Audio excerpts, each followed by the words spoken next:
Hello. We're a Hello. little close, aren't we? Are we? I think. Are we? No. That's good. Good All evening. right. Hello. Hope you had a great weekend. Welcome to Generational Change. It's Monday night. I'm Jen. I'm Peter, and it's the last night of Black History Month.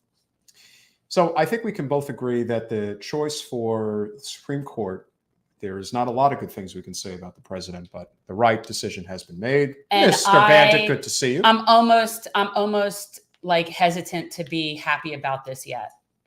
You know what I mean? I feel like I've fallen for that so many times. Still needs to be confirmed. Yeah. You know, it's one thing to be nominated. It's another thing to actually get through. She would actually, and this is way more important to me than the fact that she's a Black woman. Like, it's interesting. Like, yeah, I get that. But people don't realize the coolest thing about her, she would be the first justice that comes from doing criminal defense. And is known for reducing nonviolent drug offender sentences. Like she'd be most people that end up are more on the prosecutorial side, or you're like Kavanaugh and Coney Island and just have no real litigation experience whatsoever. Talk about a major step up. Well, and that's what is considered the standard for the Supreme Court. I don't know. Thurgood Marshall tried 32 cases before the Supreme Court, won all but 2 or 3. I should know that off the top of my head, but it's impressive. And yet now we've got people that have never litigated. So yes, this woman, and actually is a college friend of a friend of mine that she's the same age as me. And so we were, and actually she might be a year behind us, but I know that she and a friend of mine were in college together. But yeah, she will be the first criminal defense person that is in that position. And I think that's really good. Good evening, Tyler. And she happens to be a Black woman. So woo-woo for you identity people. Yeah. I actually think that it's more important that she's defense-minded and cares about things like, civil liberties, and one of her key things was about Guantanamo. Yeah. And representing people that were in Guantanamo. And I respect that immensely. And at the end of the day, if, being a Black woman, the first on the Supreme Court, that should be the bonus, that's nice, not the lead. Correct. And I think that breaking that barrier is important, but who are you breaking it with? From what I can see, from what we have seen, Mrs. Jackson seems like a pretty solid choice. Yeah. So I'm pleased. I even wore my RBG dissent earrings because I feel like whenever we're going to talk Supreme Court, I have to wear my dissent earrings. But yes, so far so good. I'm pleased. Which doesn't excuse the Democrats for rubber stamping every single one of Trump's friggin' crazy right-wing jurists. Yeah, well, for every 100, we get one decent one, right? And that we have the 2 previously aforementioned goons that are in the Supreme Court. There's obviously a lot that we can talk about, and we will address what's going on in Ukraine. But the IPCC just came out with a very dire report about climate change. It looks like we are going to increase temperatures by 2 degrees. We're all going to die! So if things are getting really bad, at what point do we kind of put things in perspective in terms of what's important, where our focus really needs to be on a clean energy economy? That's really what we need. In so many ways, it's so obvious at this point that that's what we need, based on what's going on right now with Ukraine and Russia. The fact that we have so much foreign oil dependency, if we didn't have any type of foreign oil dependency, Putin would seriously not be able to get away with anything right now. But their one primary commodity is petroleum. And because so much of the world is still reliant on it, because corporate special interests have captured governments all over the world, we are not evolving to a clean energy economy anywhere near as fast as we need to. But every day we get a new report, from whichever organization within the science field is telling us, you better do something, you better do something. And what's so interesting is when you have the liberal communities that are always telling people, especially on the right, to trust the science regarding COVID-19. Well, sorry to be the bearer of bad news, but climate catastrophe is going to kill tens of millions more people than COVID ever could. I could do a quick plug. We had 2 very good recent episodes. One, we spoke with Michael E. Mann about what's going on with climate crisis. And we also had on Dr. Paul Glick, who is a water table hydrologist specialist, about what's going on with our water. So if you're interested in how we are all going to die, in a quoting Jennifer Lawrence, but yeah, check those out. This is a serious problem. It is a serious problem, and we are all going to die if we don't deal with it. I know people don't want to hear it, but at some point you have to ask yourself, why is the water so unhealthy to drink? Why is it 88 degrees before March in South Florida? Why is it that we have all of this technology readily available to convert our economy almost seamlessly into a new age energy grid? We can do these things. At some point, you have to wonder why asses are not in the streets. Well, we know why. Because most people can't afford to do that. And that's exactly how the system has worked. So it's basically crushed, not just literally crushing labor, but crushing everybody from being able to be aware of what's going on and be in the streets, because people are working 3 jobs just to tread water.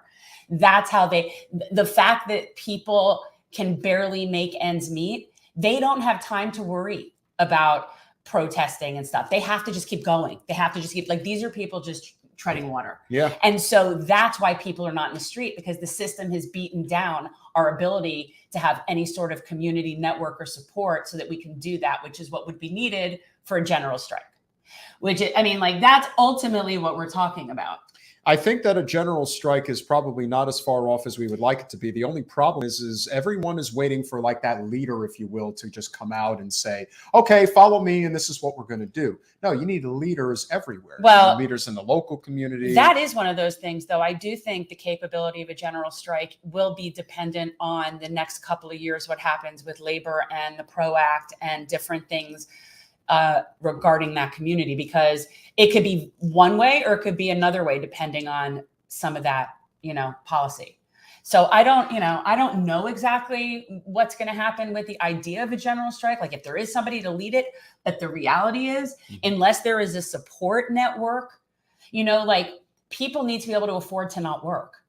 And you have to have systems in place. This is something we've spoken with Steve Grumbine about a few times, that in order to have a strike like that, we have to have community support networks in place. That's something Bo also talks about, Bo, the fifth column. But Mr. Rogers. He is my Mr. Rogers. I do love him so. He makes everything is extremely calm. He's very calm and very just knowledgeable. It's very settling. It's sort of I feel like everything's fine as long as he's okay. If he starts to get upset, then I'm going to be shit's going to hit the fan now. Well, it's going to be interesting to see how people choose to tackle this issue, but I think it's a very vital issue that cannot be ignored right now. And we have seen over the past year and a half how liberal society has literally lost their mind regarding COVID and always saying, trust the science, trust the science, trust the science. Are you going to trust the science now and get serious about what needs to be done? No. They don't see the connection. It requires a lot of drawing of dots, connecting dots. I don't think so. Yeah, they don't understand. What I think there's climate crisis. We're going to war in the Ukraine. Don't you understand? That's what they're all worried about right now. It really does, and it should put everything in perspective. We always say the 2 biggest issues of our time is the climate crisis at the macro level and healthcare at the micro level. We all should have healthcare as a right. It's the most vital part of being able to survive in society. And it's also what gives people the most amount of economic freedom based on what their job requirements are. When I hear union leaders talk about, we negotiated this healthcare as part of our, financial pack. It's no. If you had universal health care, you would never have to negotiate for health care again. And you know what that means? Higher wages for your workers. And shout out to the firefighters who have to fight about which cancers are and are not covered under their health care. And yeah, that's right. There's actually a list of covered cancers, and there are specific cancers that are left off the list that are ones that firefighters are susceptible to based on the chemicals that they inhale. And they don't get coverage for those cancers. This is actually something that they have to negotiate. Yeah. It makes you wonder. No, I know exactly what it is. It's what everything is. It's de facto corruption. That's all that it is. That's all that it is. Every single thing that's wrong is it's de facto corruption. It's just more evidence of corruption. I mean, at some point, people are going to have to wake up to what's going on. And I don't know how that's going to happen, how it's going to evolve. Is Michael coming on? Yeah, I think so. I'm going to message him now. So how did we get in contact with somebody running for city commission in Bedford, New Hampshire? Well, town council in Bedford, New Hampshire. Now, how did our little show come across? Like, what is the link between our show and this candidate in New Hampshire? Well, Carlos Cardona LeBron, as we've talked about, he ran for, was it State House, I believe? State House in New Hampshire. He's done very well for himself. He's a good guy. He recommended that we have Mr. Strand on the show. And one of the things that we've been talking about, which I think is important, is the importance of focusing on nonpartisan races. Yeah.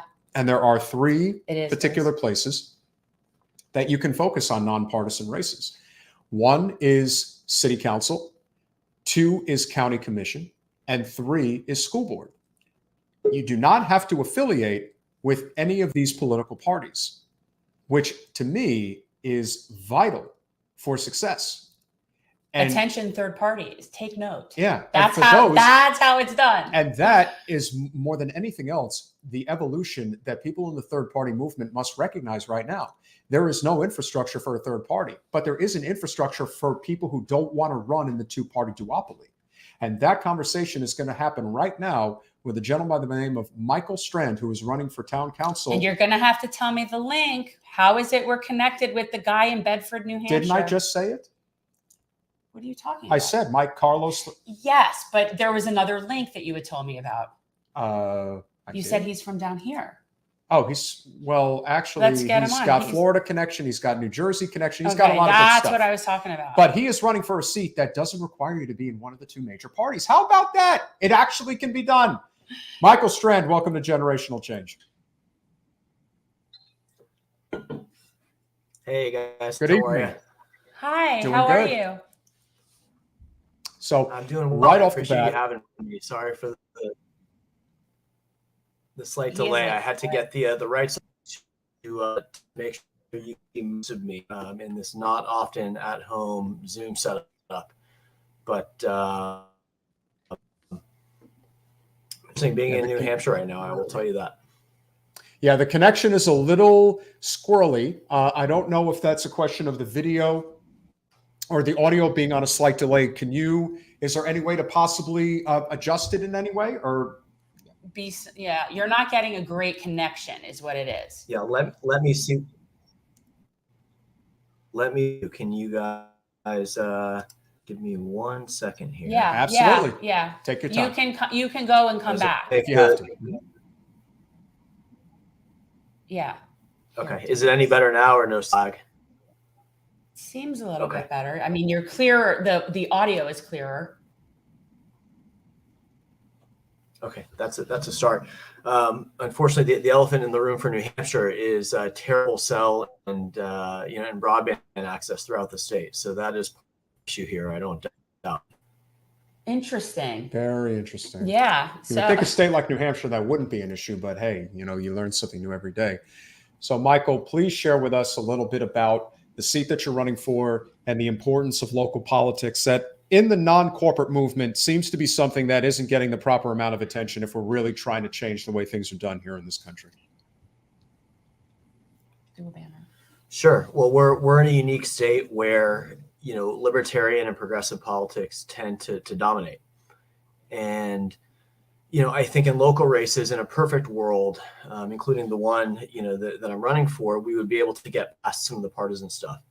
And, I've always thought that New Hampshire is a unique place, native Floridian, of course, which is a whole different can of worms. Oh, yeah. Because, there are some really valid intersectionalities between libertarianism and progressivism. And, I've always felt that way. I was raised Republican on the southwest coast of Florida. Mom from New Jersey, as Peter mentioned. Dad was a native Floridian in Lauderdale before 75 was built, right? And now here I am, in New England, which is a long story. But, I think there's something really valid and something to be said about the purest type of democracy that exists. And that is New England style democracy.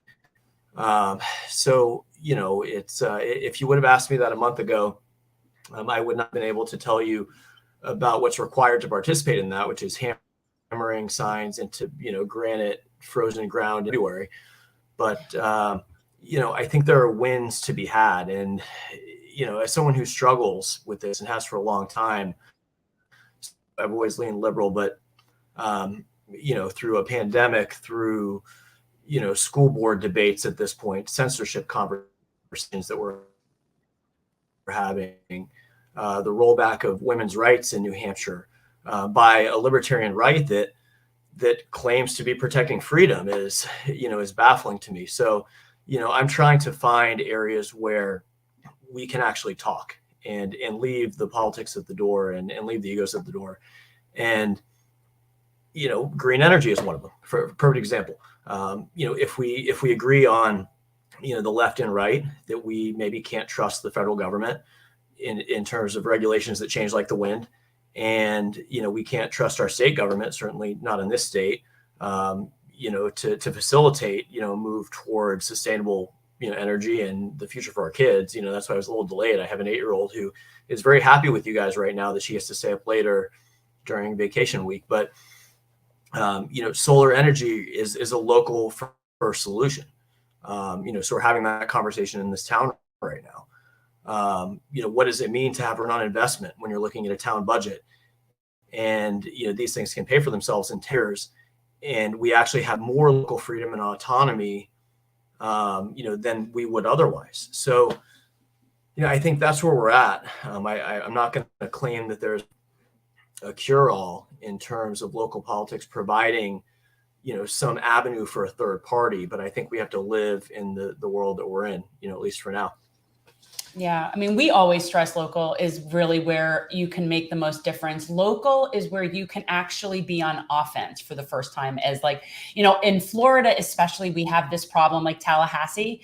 It's a wasteland for any Democrat, let alone a progressive. Like, you want things like, healthcare, that's not happening here, right? So they're always on defense. Any person that goes to Tallahassee, you're always playing defense. You're trying to make sure that the evangelical right doesn't go as far as they really want to, but we're still on defense. But at local level, you get to play offense and you get to come up with things and strategies that actually help people at a very real level. And I think that it's very satisfying. I think that that's satisfying as opposed to playing defense all the time. Yeah, I couldn't agree more.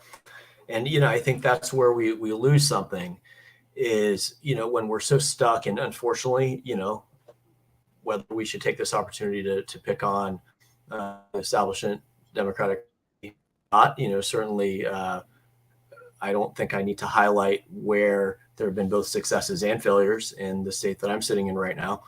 But, I think I look back to Florida, where I was born, and you guys actually, if given the opportunity, have a possible revenue stream to actually fund some type of state-driven universal healthcare system beyond just Medicaid, which is largely federally funded anyway. New Hampshire won't even talk about a sales tax, let alone, an income. And frankly, I'm against an income tax. I'm a bad liberal sometimes, growing up in a state that's okay. That is, they'll be damned if they, sorry, go ahead. Yeah, no, it's true. But, we often talk about the correlation between, and I hate to use labels like progressives and libertarians, but really, it's moral consistency. And when you find that, it's just refreshing. So, like, for example, I support the Constitution. I support our rights, all of them. That includes the second, which pisses off people on the left. But like, when you start talking about things like, the eighth, the people that care about the second, they don't care so much about the eighth, right? Like, so I just try to be very consistent with that. And people like to pick and choose. But I do think there's a lot in common, and especially in rural places when you have people where they're right, but they're populist right. They're not evangelical Christian right. And I think that's a huge thing, because these are people that are fairly live and let live people. They're not the people out trying to make sure that your daughter can't get an abortion.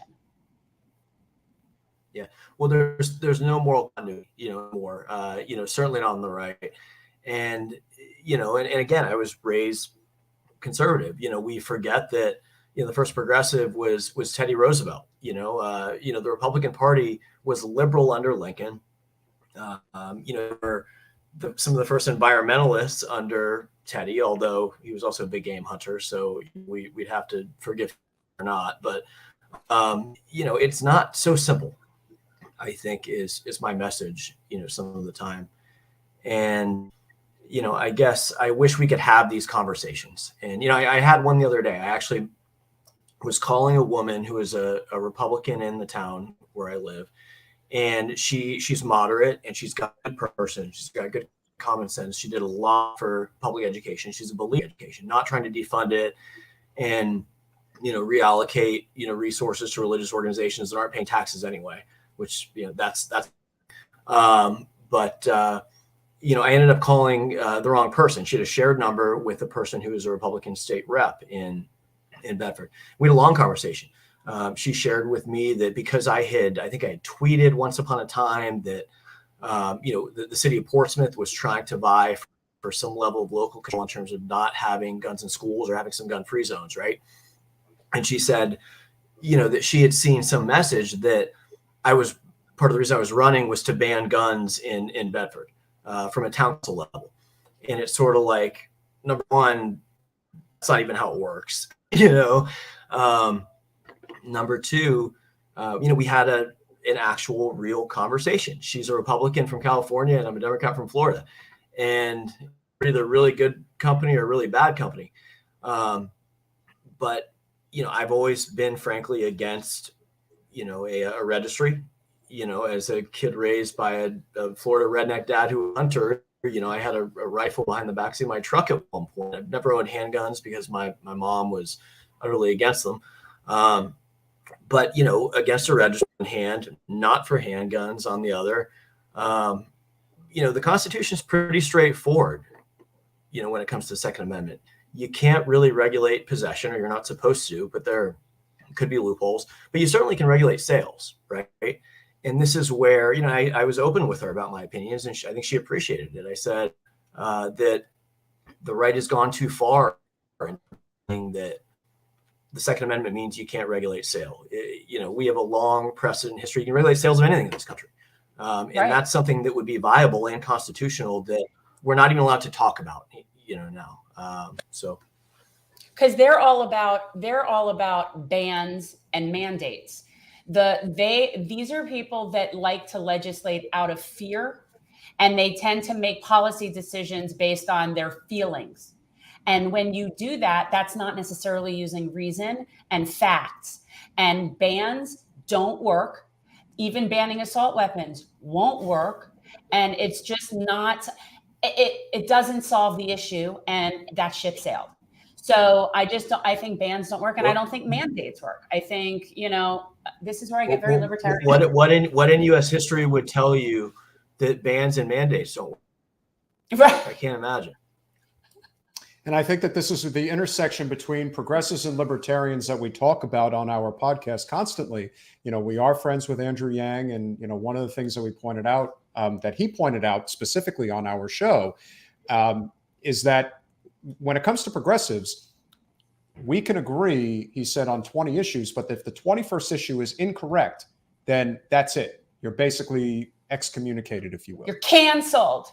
And so that is the next evolution of this movement that must happen, because the Puritan, and when people, there's a huge difference between corporate backed individuals talking about Puritan politics versus non-corporate people talking about Puritan politics.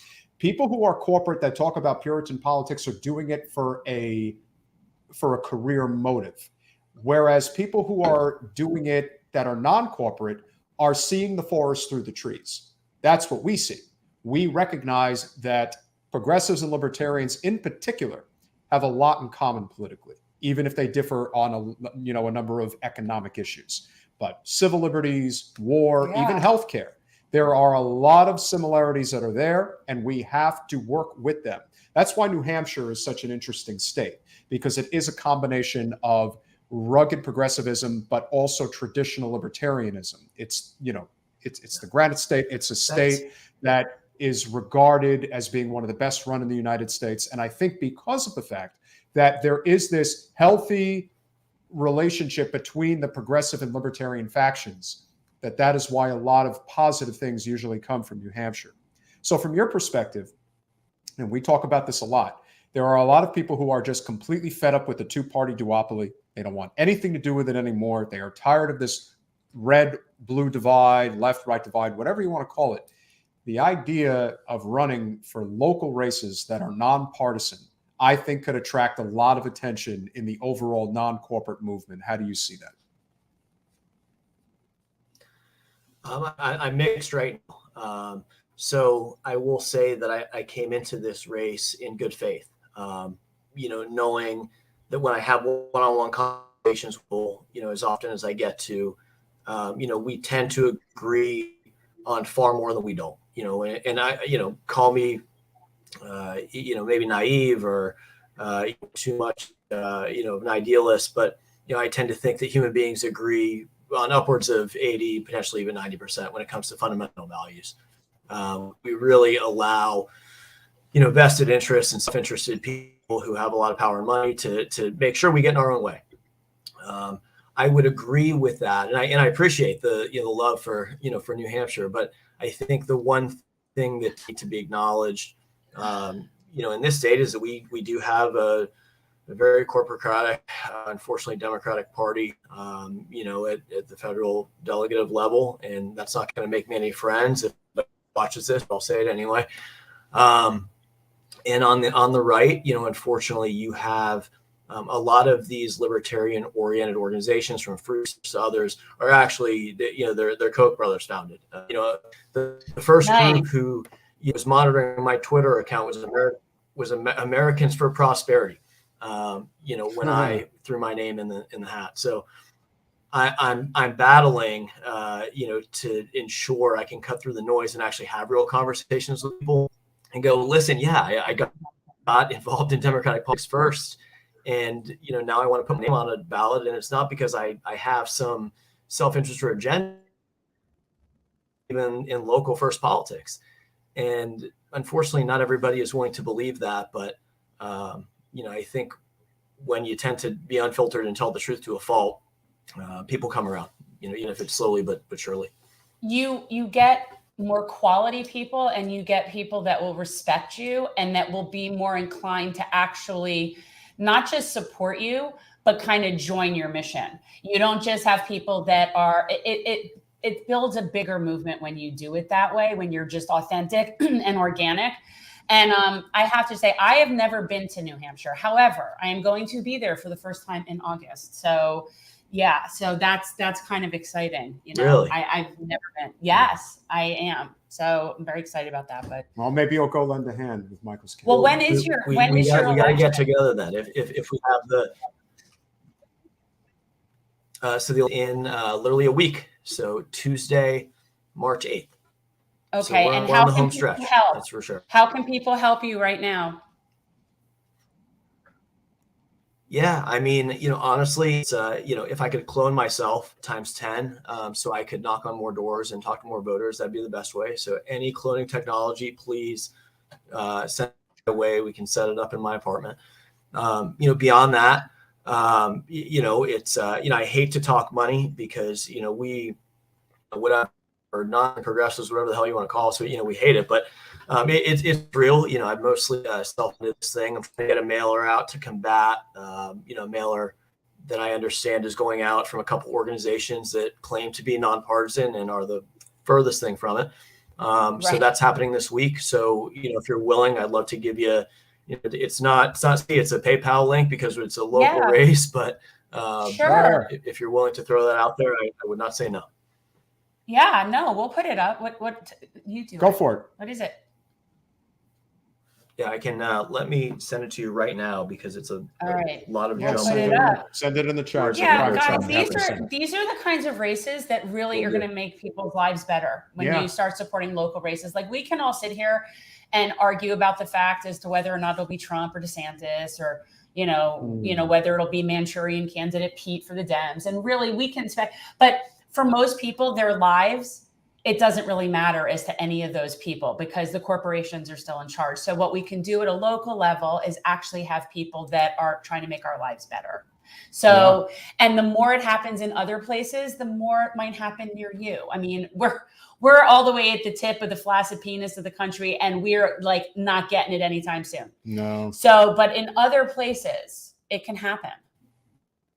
Well, let's not discount what we could do in Florida. I just think that our priorities are not we're a hot mess. Being focused on. And Carlos would like you to come by and say hello when you're in New Hampshire. So hopefully we could set that up. I will. I'm actually going to be on a family vacation. My family, we're doing driving from Boston to Acadia and then back around. So I actually was in the process of figuring out where in New Hampshire I'm going to go. Because I'm not going to drive by New Hampshire and not go there. It's like, of course, add it to the states I've been to. And it's true. These local races, a few bucks really does go a long way. Hey, we're not giving up on Florida. We didn't get to talk about. So you're from where on the West Coast? And I have better internet access. Yeah, where are you from on the West Coast?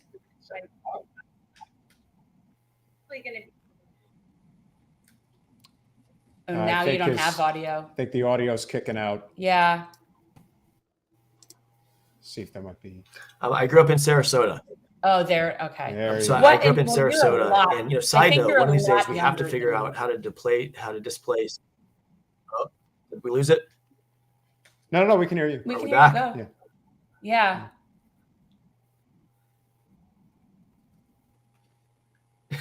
I don't know about that. You can hear. I grew up in Sarasota. So, side note, Vern Buchanan, before he retires from his term in Congress, would be a friend of mine. Oh, there's a lot of changes that we need to make. And, again, when we talk about the GOP, there's a huge difference of what the GOP is in a state like New Hampshire versus a state like Florida.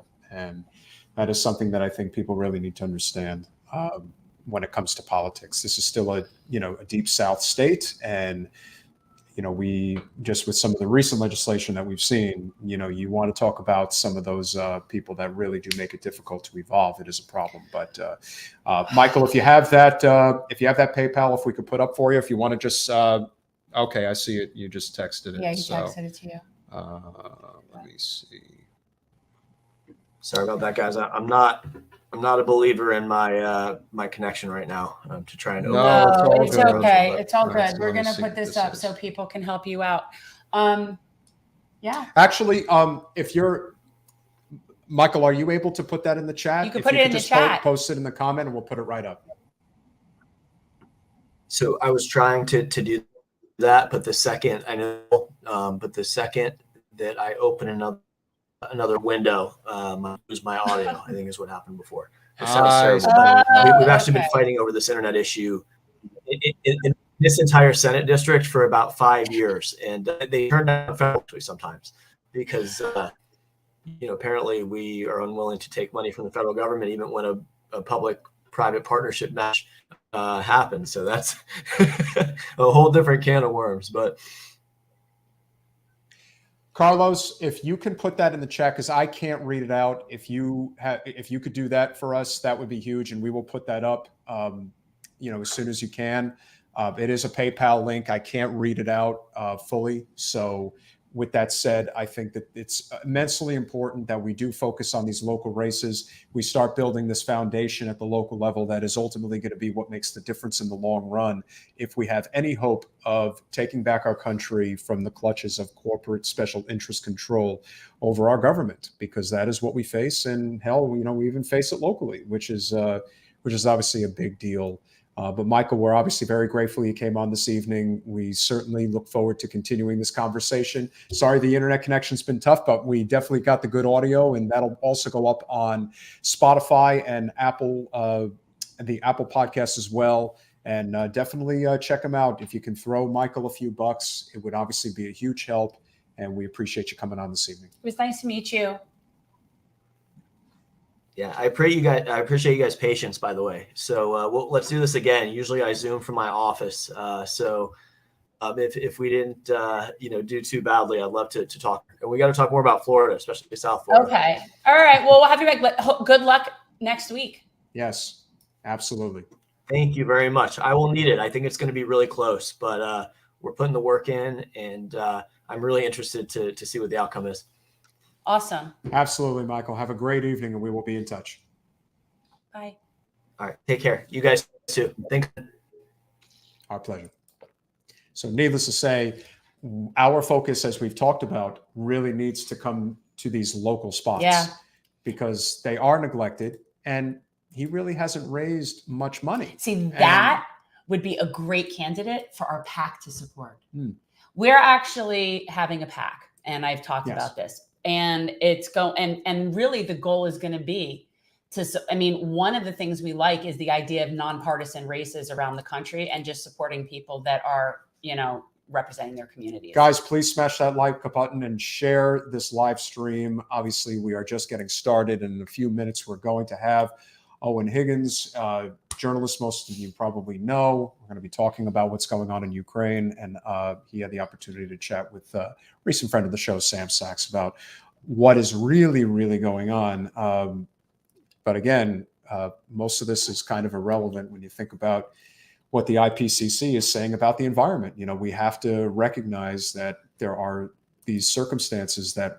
Hi, Alicia, Matt, great to see you guys. Okay, so I wanted to point out, though, in doing the graphic for this show, that somebody is actually like an on-the-ground getting information type reporter person when they don't have headshots.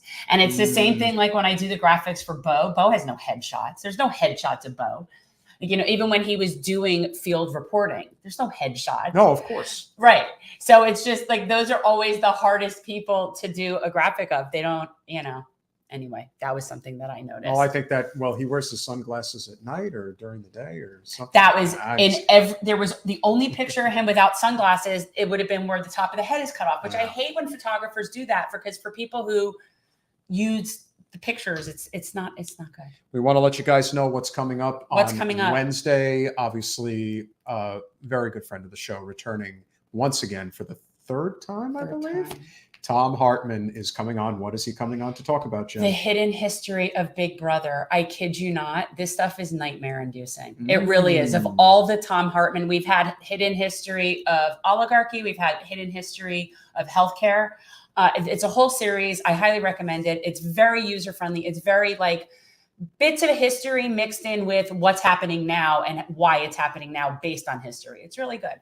But the Big Brother one, I must say, it's like I knew some of this stuff, but the extent to which we're being like followed in terms of our data, not like I don't think people are actually watching me. Although they could be too. Like they could be too. We have that capability. Watching me. I mean, we do, but I just don't think anybody's that interested in me. But no, they are. Oh yeah, the data collection is really what it's just really scary. And as friend of the show, Andrew Yang would say, we should be getting paid for it. Yeah. That's one of those really kind of it's kind of a riding the horse in the direction it's going approach. That is something that I do appreciate. Very important. And then, of course, the other guest that we're going to be having is not a candidate, but somebody who was a candidate and is a very important activist with CIA. Don't you remember? Alice. Okay. You remember? There you go. Well, okay. A little slow on the uptake, Ali. I'm sorry. But one thing that is very important about the other guest that's coming on, his name is C.J. Peterson, and he is an important fixture within the Iowa Democratic Party.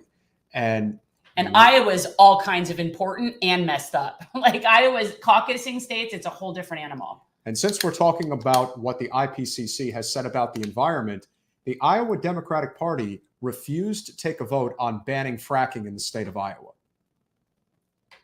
I don't know.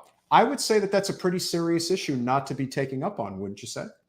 This is that joint, the pre-rolled that I got from that weed truck down in Wynwood. For people who don't know, there's weed trucks in Wynwood. How it's legal, I can't quite figure it out. I don't know. I have a medical card, but they don't ask. And basically they're selling recreational weed out of a weed truck in open, broad daylight. There's police there. It's completely legal. And they're taking credit cards, which if anybody can answer me how that's possible in the state of Florida, please, by all means, let me know. But they have a lot of good stuff. And I don't normally smoke joints. Like I don't normally, because I can't roll for shit. And I actually don't love the flavor of the paper, but I really wanted to try this and it came this way. So as opposed to dissecting it, I'm just going to smoke it. That's the moral of the story, is it came from the weed truck. There is a weed truck, multiple weed trucks. One's called Weedsies. Well, whatever works for you, I think, is obviously going to be the easiest way to do this. Whatever works but for I'm me. going to get even more high from secondhand smoke coming from you. Well, this thing's like thick. It's almost like I feel like I'm like cleansing with a sage brush. Well, and you also bought something off the street, so there is no question that this is going to be very interesting. Jeez Louise. You say it off the street. It was a business on a truck. Yeah, well, you were there. I don't know if I trust that joint. I think it's very It's because you're not used to seeing me smoking a joint. No, you're not a joint smoker. You're a bullet smoker. I'm a bullet smoker. Actually, I'm really a water pipe smoker, but in travel mode, I am a bullet smoker. Yes, but well, I've always been and will always really be a water pipe girl. Fair enough. Well, as you guys know, we have a very important guest coming on. He is a former journalist with The Intercept. He is freelance and he does fantastic work. And he obviously knows a thing or two about the BS that we deal with on a daily basis in politics. And of course, not being distracted from all the nonsense would be a wonderful thing to talk about, especially regarding the Ukraine-Russia war that is happening right now. Owen Higgins, welcome to Generational Change. Hey guys, thanks for having me. Absolutely. So it's a perfect place to start because obviously I'm sure you saw the IPCC report about the environment, what's going on right now. And of course, nobody provides a bigger carbon footprint to the world than the military-industrial complex. So please share with us what, obviously following up your conversation with friend of the show, Sam Sachs from earlier today, and what the current state of affairs are right now. On the one hand, we get the report that Putin is putting his nuclear people on alert. And then on the other hand, we hear that there are potential ceasefire talks happening at the same time. So based on your intel and what you've been researching, what do you see as the current state of affairs regarding the Ukraine crisis? Whew, man. It changes so quickly. You guys can hear me, right? We can hear you, but I'm just going at this with the presumption of we're being lied to. So let's start with that and go from there. I think that let me gather my thoughts.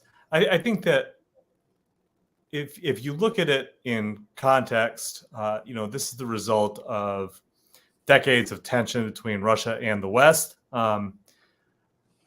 NATO expansion has not helped. Russian actions have not helped either. These are two superpower forces basically kind of coming together with Eastern Europe caught in the crossfire. And the actions that Russia took last week, almost like a week ago now, to invade Ukraine and basically try and take over the entire country, which is what they're trying to do now.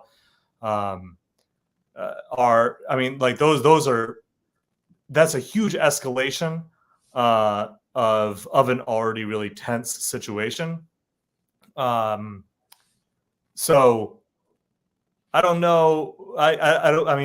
Where do you feel like you're being lied to, I guess? Well, for one, I just happened to catch a clip that Peter had forwarded me today that was on The Rising that Kim Iverson did, where she fact-checked a bunch of things that have been out, whether it's stories or pictures or, anecdotes of all the horrible things that are happening. And she debunked all of them. Like either it was an old picture or it was, and that's the problem. And what we're getting here, especially people that watch our mainstream narrative, it's like you're either hearing somebody beating a war drum, or they're just, I just feel like we're not getting accurate information. And then to top it off, you've got people on like Trump's side in particular that are cheering on Putin. It's like, at what point does this become like, it's nuts. It just becomes this whole, can we figure out a way to put a partisan lens on every single thing going on? That's what it seems. Right. I think there is a lot of propaganda coming out of both sides. We talked about this a lot on the show today, just about how both sides are obviously propagandizing their audiences a lot. But I think a lot of it is, I don't really know if like this is the right exact wording, but it's kind of like some of it can be really organic, where you have something like, there's I'm not talking about any of like the specifics that anybody may have like debunked or something like that, but like, something happens, a little urban legend starts because it's a place of like heightened tension and war. And then you like put in social media and the way the information is shared now, and things just kind of explode from there. I think like the ghost of Kiev was something that people were talking about a lot today.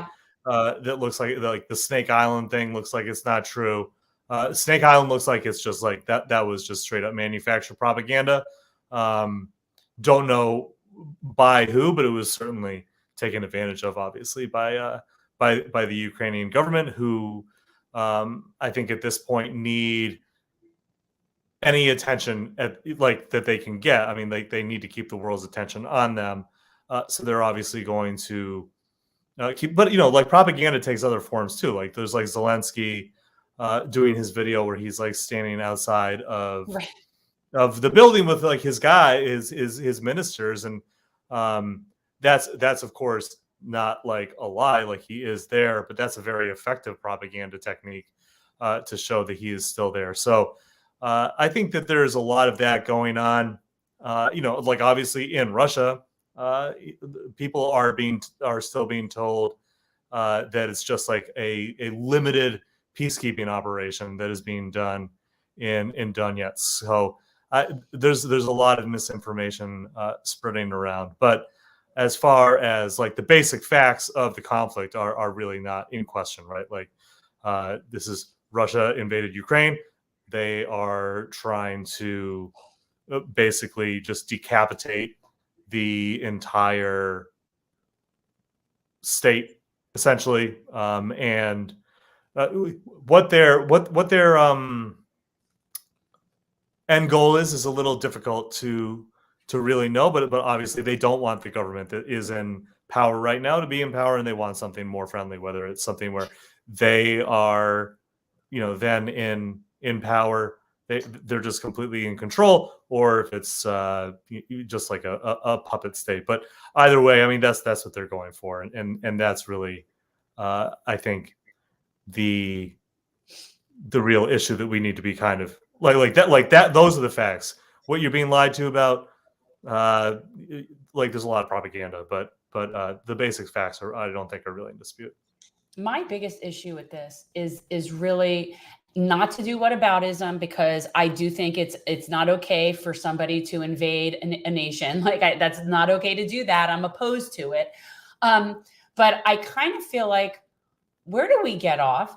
If we had a country neighboring us that was in a vulnerable position, like those two parts of the Ukraine, from my understanding, or that have any sort of sympathy for Russia, if we had something similar to like that, we would have had slave labor camps there like 10 years back and justified it in some way. Like I feel like we are the most imperialist bullies in the world. And so for people to get holier than thou with this and be like, oh, Putin's such a bad guy. It's like, yeah, he's an imperialist. He's a capitalist. But I find it really frustrating. I don't know if I expressed that properly. I think that no, I got that. I think that like a good way to look at this is, Ukraine is basically being fought over by the U.S. Not by the U.S., but by like the West as a whole and Ukraine on the other side, right? So yeah, they're like, so in 2014 the government changes over to be more pro-Western in something that a lot of people have described as a coup. Then the breakaway regions in Donetsk, say that they want to go to Russia. Hey, maybe they do, maybe they don't. Like maybe the majority of people do, maybe they don't. That's kind of irrelevant to what's really going on, which is just these two great powers are just kind of playing with this country. They're pushing it back and forth between the two of them. So I think that the reason that this is such a big deal is that by invading, what Russia has essentially done is to upend like 70 years of basically like a status quo between it and the West. Like even after the Cold War, even after the USSR collapsed, like that kind of like détente kind of reasserted itself, and an invasion war of conquest of this type hasn't been seen in a really long time. So I think that's why people are kind of freaking out about it. As far as like where does the U.S. get off? I mean, like obviously the U.S. has no moral standing to lecture any other country about what it does. Of course, like, there's no question about that. That doesn't mean that doesn't necessarily mean that all of their criticisms are in a vacuum wrong, right? Like in a vacuum, sure, like maybe they're right. Is the hypocrisy a little bit difficult to take? Yeah, I mean it is, and I think that I think that we saw a lot of that in the media coverage of this conflict, where of the war so far, where people are talking about this as if it's like this level of war is like a unique situation when obviously it's not.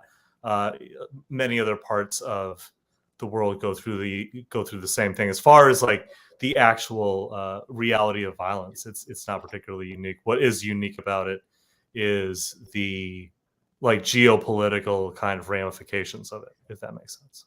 We're speaking with Owen Higgins, freelance journalist, in regards to what is current status of Ukraine and Russia with the war that is going on in Eastern Europe. I think that one of the things that struck me, and I'm sure struck you, Jen, today, which is somewhat completely unheard of, is the fact that Switzerland decided to get involved, and they never get involved in anything. And the fact that they now say to Putin that we are freezing Russian assets in their Swiss banking system, I mean, that's really serious stuff.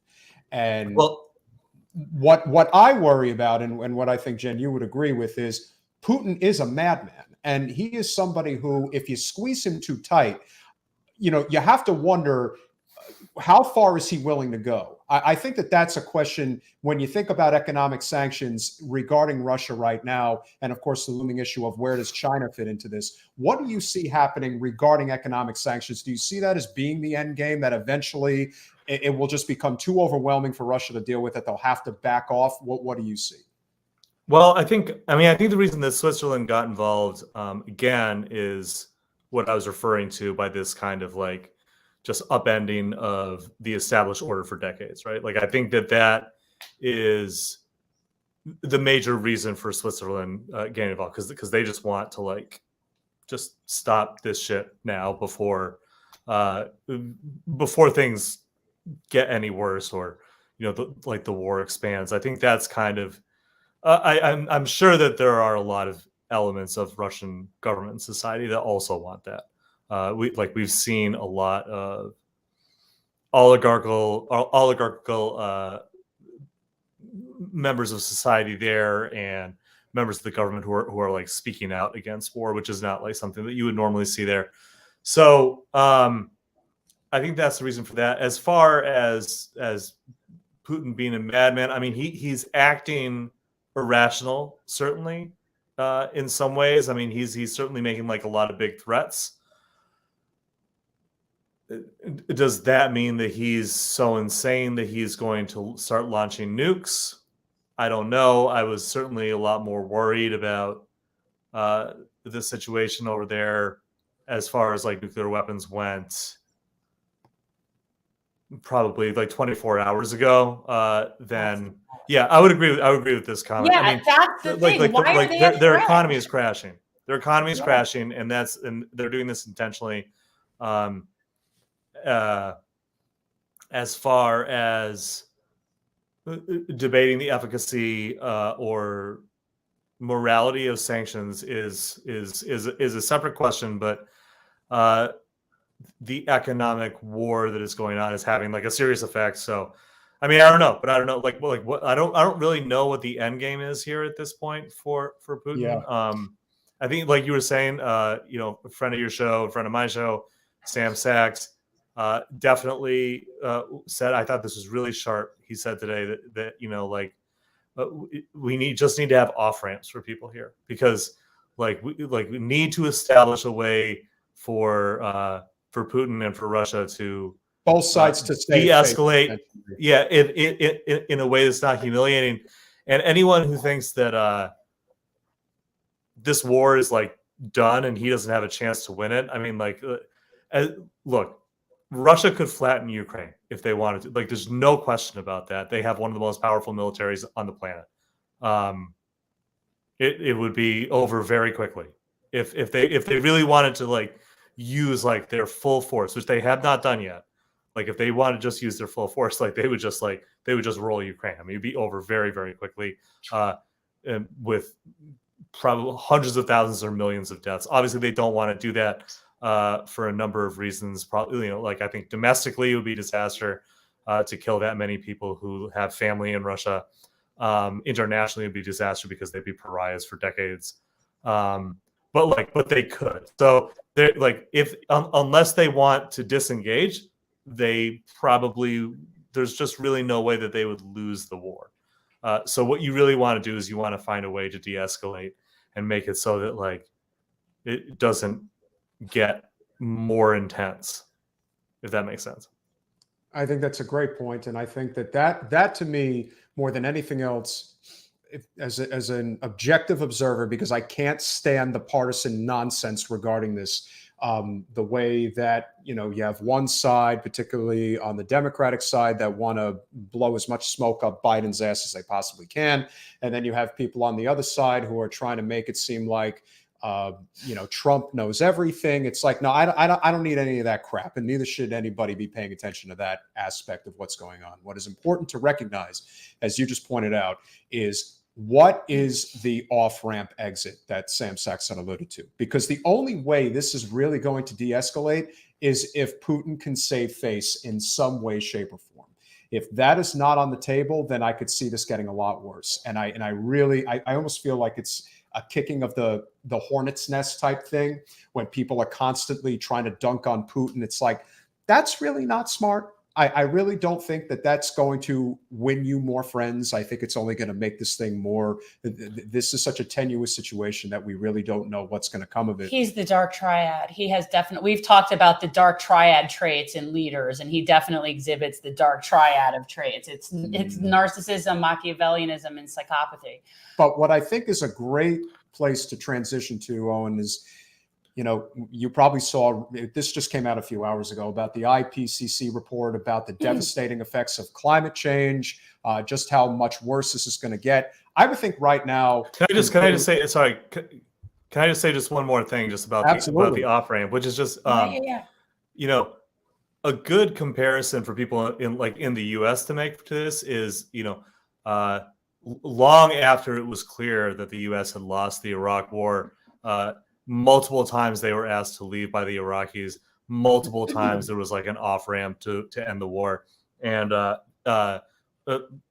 Bush and Obama alike just would not do it. And there's really no logical reason for that, other than not wanting to lose face. So they're not so different. Is what I'm trying to say. But sorry, you were saying about the IPCC. I think I saw something earlier that said this is like Iraq 2.0, and I agree. I think right now it is painfully clear, especially with, petroleum prices being what they are. We see how much, if not overwhelmingly, the amount of Russia's economy is dependent upon petroleum.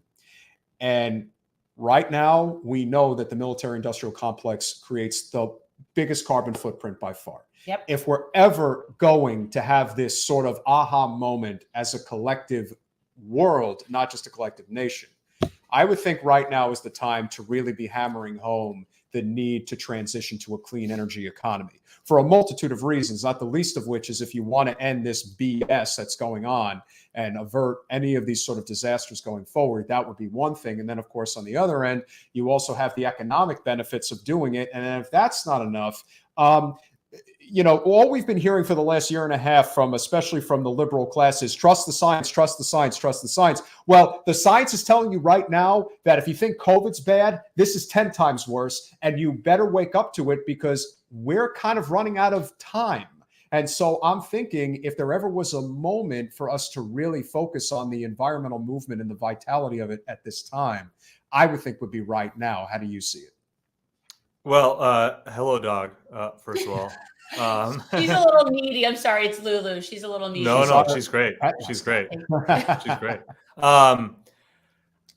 Yeah, I mean, like that report's quite disturbing, especially like the underlying message that we're not doing enough to like even adapt to what's coming is quite terrifying and quite scary.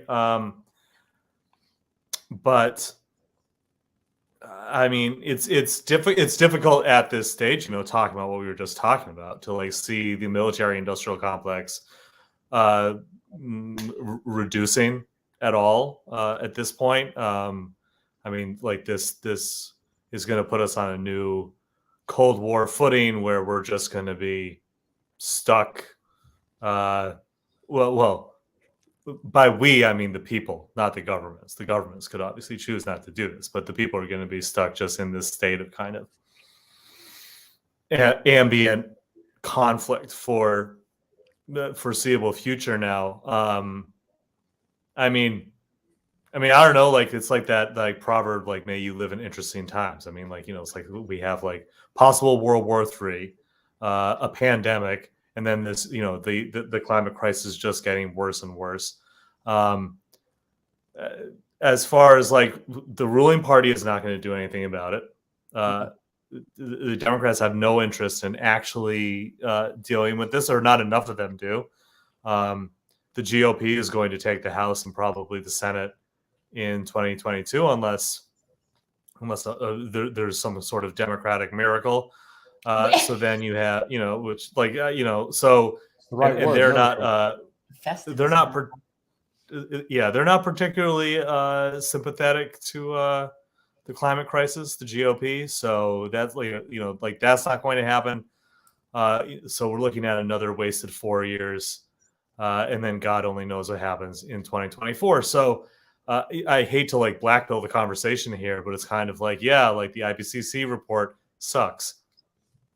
I don't really know what to say. I don't have anything hopeful to say. I mean, like, no, and I don't think it matters Democrats or Republicans, because if you're on the payroll for the military industrial complex, the fossil fuel industry, you're not going to do anything about the problem. You're just not. And it doesn't matter if there's an R or a D next to your name. And I think that it all comes back to that if we don't get the corporate money out, nothing is going to happen. Like we're just going to keep circling a drain, and people are going to represent the 1% oligarchs.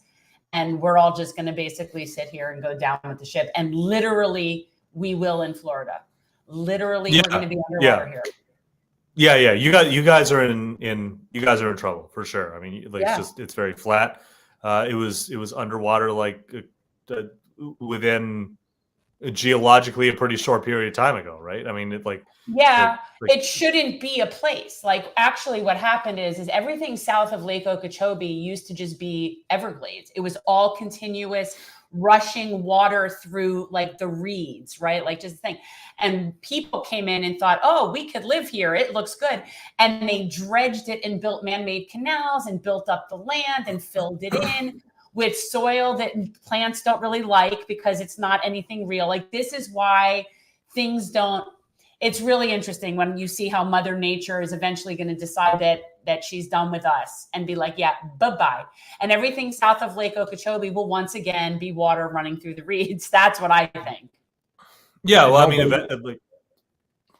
go ahead. And I was just saying that, and it's like, unfortunately, when the state party is run by Debbie Wasserman Schultz, you've really got a really serious problem that nobody is sounding the alarm. Nobody is actually saying this is a massive crisis that has to be dealt with. And ironically enough, DeSantis has actually been pretty good regarding Everglades restoration, but it's not enough. We still have a significant problem with Big Sugar dominating the agriculture industry. And they are one of the big sponsors of the state Democratic Party. And none of our representatives take a real stand on climate. And yet we're in Florida. And then on top of that, obviously, NextEra Energy, they, controlled the Keystone XL pipeline. Well, one of their subsidiaries is Florida Power and Light. And in the state of Florida, we have an energy monopoly. So anything that goes, like right now, the Florida GOP, which obviously has a supermajority in Tallahassee, they're trying to basically render solar panels on roofs like non-existent. So that's the type of nonsense. They're discouraging. Yeah. They're trying to now discourage rooftop solar. I just, again, it's funny. Yeah. It's like life is imitating art. It's like we're looking at the movie Don't Look Up and we're thinking, we live that. Wow, we're really living this, aren't we? Like we're really living through it at this moment. That's kind of what it feels like. Yeah. I mean, it's pretty discouraging. Climate isn't one of my main focuses, and it's not really something that I report on too much anymore. But it is in the most of the reporting I think on climate that I've done has been mostly about big storms, like Harvey, and man, I can't remember what the other one was, but there was like one like those Sandy. Storms and what's that? Hurricane Sandy, New Jersey. Sandy, yeah. So I think that the problem is very clear. I mean, this is I think, I don't know if this is corporate money or if it's just a problem with the political system, period, or it's probably some kind of combination of the two plus a whole bunch of other things. But it's just very difficult to see, again, like any kind of way forward, not only on this issue, but on so many issues. When polling comes out repeatedly where it's like, like over 50% of Americans, like today came out, over 50% of Americans want people to continue to wear masks in public, right? In public places. The reason I'm bringing that up is because the White House, like the CDC's new guidelines, where all of a sudden like nothing is transmission, even though everything was before, right? It's obvious that they're doing this for political reasons, but they're doing it for political reasons to appeal to people who don't give a fuck. Like these people are not going to like ever vote for you, and who cares what they say? They're not the majority of the country. Who gives a shit? It doesn't matter. But these political minorities are loud, and so they get in people's heads and they make them think that like they they have some sort of influence. Like the majority of the country wants the federal government to do something about the climate crisis, or keep the child tax credit, or any number of policies, right, that seem pretty much like no-brainers, are just rejected out of hand. And I think part of it is like corporate money and that kind of stuff. But I think a lot of it too is just there's this thought from political leaders that the people are a lot more conservative than they are, and so that just kind of like keeps things stuck in this. It's just like this kind of self-perpetuating cycle. It sucks. Yeah, I call it. It's a pretty shitty situation. Yeah, I call it our non-functioning republic. We're a completely non-functioning republic. When you live in a republic that's supposedly a majority rule democracy type situation, that's at least supposed to be the premise, and you have the majority of the country wants X, and yet X doesn't happen, that's a non-functioning republic. So because otherwise our policy would reflect what we want, and it doesn't. So we know that. I mean, it reflects the will of either religious minorities or corporate interests, or, you know, very few oligarch people, and everybody else just sort of fights for scraps. But if this were functioning, we would have single payer healthcare, we would have legalized cannabis, we wouldn't be getting involved in more wars. Like most people are in clear alignment on these issues, and yet that doesn't happen. And I think and I think this is a very good place to wind down the conversation on a very important topic. You know, I think I think I remember you were in Chicago. I was in Chicago for the People's Summit in 2017. And at the time, there were, there was several thousand people that were there. And I'm thinking, you know, what has happened to the movement, the progressive movement since that time? It's very scattered. Obviously, there's a lot of, you know, issues amongst the ranks, especially with a lot of these podcasters and punditries and all this stuff that has been going on. And so I'm curious from your perspective, Owen, because there's a lot of people out there who want to be active, who want to be involved. They realize the circumstances are really bad. But the question is, you know, what is going to excite the most people in the quickest way possible? I mean, we think that focusing, if it's electoral politics, you know, we really think we need to sort of take on that identity that the GOP does, which is local, focus on non-corporate races, city commission, city council, county commission, nonpartisan races, school board, and obviously focus on causes like ballot initiatives, things like that. What do you see? And if you were going to put the hat on and say, all right, this is what I would do right now to try to rally the troops again within the left movement, because I know they're, you know, it's all about, yeah, we want to have like this person running for president and all that. Yeah, but that's not sustainable. So what would you see as being the way to kind of, you know, unite the most people right now when it seems like, as you like to say, nomads in the desert? They're nomads wandering the desert, wandering aimlessly, waiting for manna from heaven. Yeah. Well, I just to be clear, I wasn't at the People's Summit. Oh, okay. But I think that I mean, in a lot of ways, the progressive movement, as far as it existed in 2017, is a much stronger now in 2022. I mean, electorally, I don't think that there are progressives and democratic socialists and lefty or, you know, liberal Democrats like Bernie up and down, you know, from like the Senate all the way down to state and local races. Obviously, I think there has to be more of that. I think that as far as it's fractious, you know, a lot of that I think is online stuff. And you know, like a lot of it too, I think is, I mean, I certainly have like a large number of views. I'm not saying that I don't, you know, like I but there are a number of people who are using their position in the left movement to kind of perpetuate and to kind of support kind of right-wing causes, which you kind of have to watch out for that. You kind of have to watch out for people doing that. Anyway, that's my little soapbox about that. As far as like getting people more involved, I think the local idea is pretty smart. I think people should continue to do that. If you want to have electoral power, that's what you have to do. I would honestly, though, say that probably like the biggest thing that's going on right now is that the GOP is like going full steam ahead, super hard to get people into positions of local and state power where they can determine how votes are counted. That shit is real. Like that shit is very dangerous because of, you know, the way that the party has been since Trump, and especially since like the January 6th riot. It's very clear that, I mean, they've explicitly said we're not losing the next presidential election.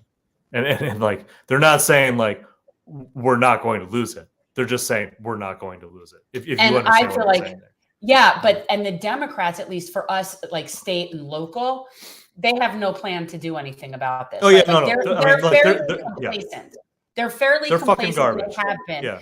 Although I would like to, while I'm thinking about it, shout out to friend of the show, Michael Owens, who was running for Secretary of State in the state of Georgia, where a lot of this nonsense was occurring. And so it would be really nice to have a progressive in charge of electoral politics in the state of Georgia. So just thought I would like throw that out there. Georgia, Michigan, Pennsylvania, Wisconsin,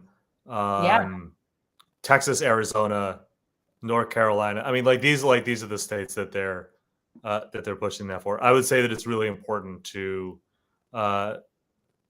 if you're interested in making electoral change, make sure that electoral change doesn't happen, because then that means that because if that shit goes through. Sorry if I'm cursing too much. No, it's okay. That shit sailed on the show a long time ago. Okay, great. Right. So if that shit goes through, you're then looking at a situation where it doesn't matter what you run for, you're not going to get there. And once in the medium worst to worst case scenario, as a result of this, the first people that they're going to go after are not going to be like the liberals. Like, it's going to be people like the progressives and people on the left. So this is like kind of like an existential moment. So if you're interested in electoral politics, I would say that's the way to go. I mean, I don't know, like my activism days and all that stuff came up through like, you know, like the Bush protests, the anti-war protests, dealing with the white nationalist movement when it was still pretty fringe. I mean, it's still extremely dangerous, but like fringe. This is a really long time ago. So this stuff, I mean, I report on this stuff now, so it's a little bit different. So my understanding of like what's the right thing to do for people to get out there and organize is different. But I think what I would say is that the stuff that I was active against and protesting against back then and working and organizing against back then has only gotten more intensely bad. Yeah, so there's no question that we are in a very difficult place right now. But the thing that, you know, we talk about that we like to do on the podcast is try to build as wide of a coalition as we possibly can. You know, we, you know, appreciate somebody who is as far left as Kshama Sawant.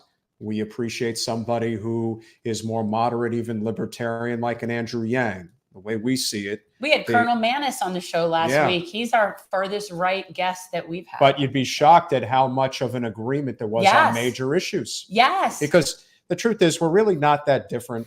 You know, the more we segment ourselves, the more we find ways to not get along and not be in agreement on things that really matter.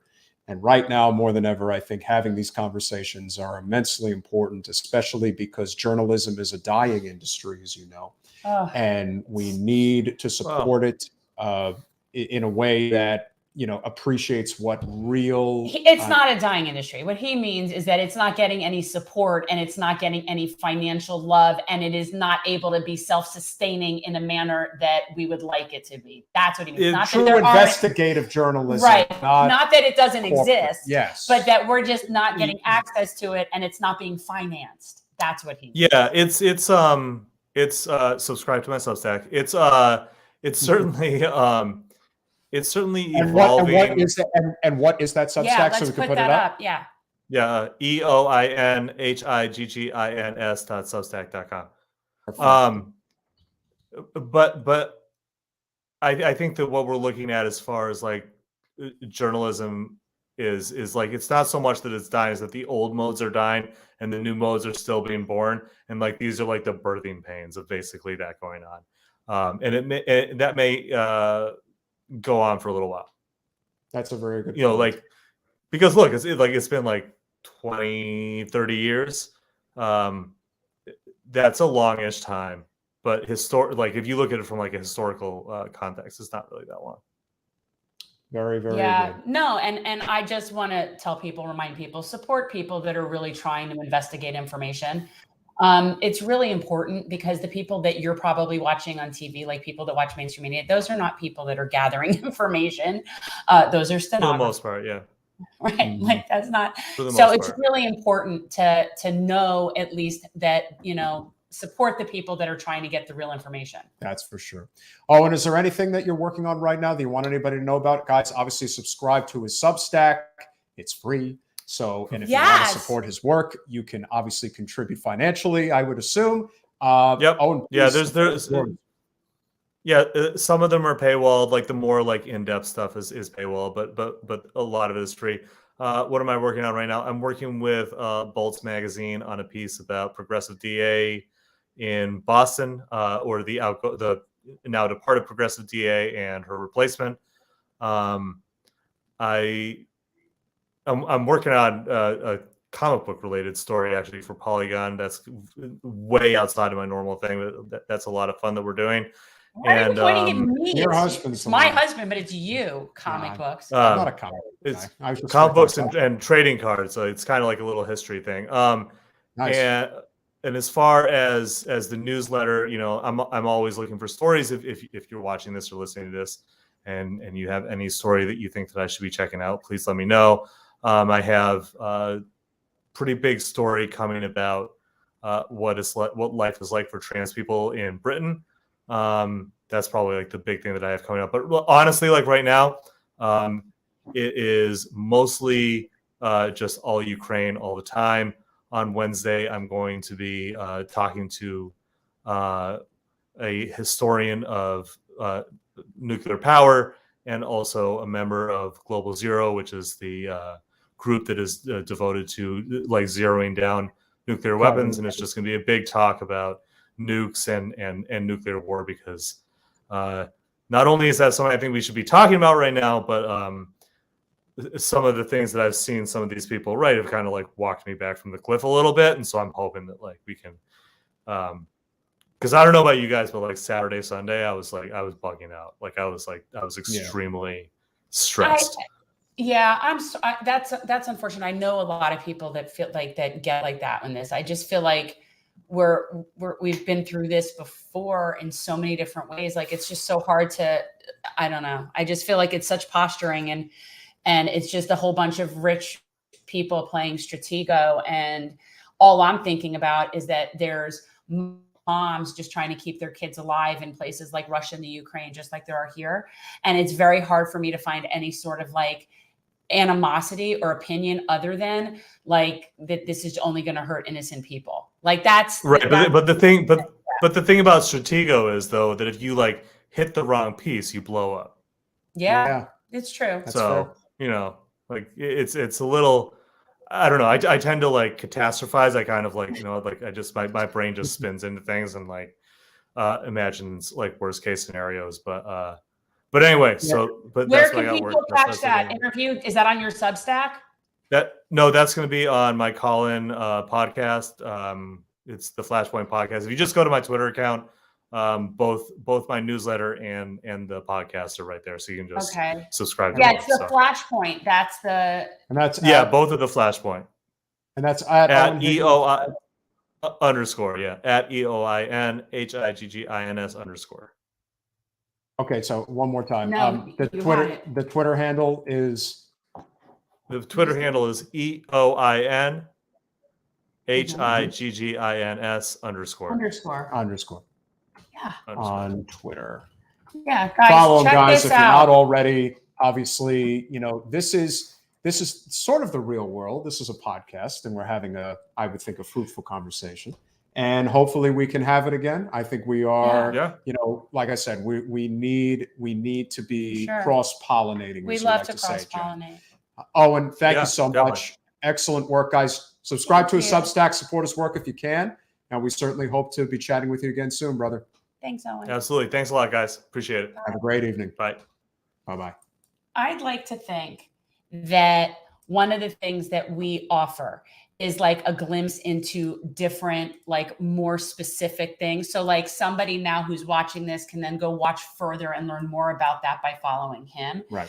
And we're sort of like a jumping off point for a lot of good different journalists. That's what I would like to do. These are people that are speaking with experts and speaking with people that are on the ground in places like the Ukraine. So it's important to support their work. And I would also like to point out that something I do remember, I don't remember a lot from the early campaign days, like at this point, but it was really early on. And I went on something with him. He was somebody who interviewed me. I'm not sure if he did it for a written piece. I can't remember exactly, but he is somebody that interviewed me very early on in the campaign. And at that time, he had been the nicest. Yeah. And at that time, he had been the nicest person, basically, to me, other than Mike Figueredo. But Mike might have even been after that. Yeah. Owen came after that first thing that do you remember what's his name? I'm not going to say his name. Oh, yeah, don't. Yeah, you know what I'm talking about. Okay. So. Boy, that's a long time ago. I know, but Owen was, and I hadn't heard of him, and I was a little hesitant, and I'm like, okay, and you must have said, Jen, how dare you run for that seat? You must have said, oh, he's fine. I didn't make that mistake again. Well, no, but then I was kind of curious when I was going to go see this Owen, and then he was just really nice. He's very like even keeled. He's very reasonable. Again, these are good qualities in a journalist. He does like to needle. I've noticed on social media, he does like to needle. Like who's he go after? Usually, like Jimmy and people like that. Good, so, whatever.